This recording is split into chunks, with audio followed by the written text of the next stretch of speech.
அவன் பெயர் கார்த்திக். எப்போதும் சிரித்த முகம், யாரை பார்த்தாலும் எல்லாம் சரி என்று சொல்லும் மனிதன். ஆனால் அந்த சிரிப்பின் பின்னால் யாருக்கும் தெரியாத ஒரு வாழ்க்கை இருந்தது.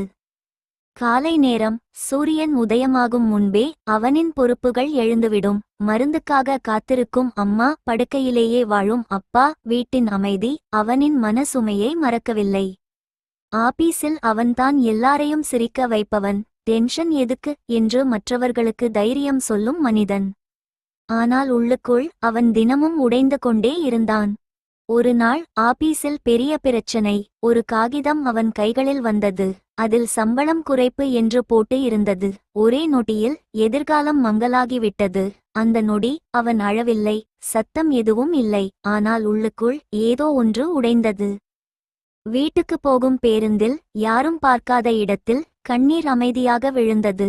ஆண்கள் அழ மாட்டார்கள் என்று சொல்வார்கள், ஆனால் அவர்கள் சத்தமில்லாமல் உடைவார்கள். வீட்டின் கதவை திறந்ததும் அம்மா கேட்டாங்க, சாப்பிட்டியாப்பா?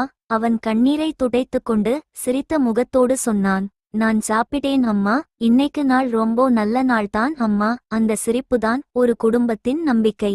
எல்லாரும் சிரிக்கிறார்கள் என்பதாலே அவர்கள் சந்தோஷமாக இருக்கிறார்கள் என்று அர்த்தமில்லை.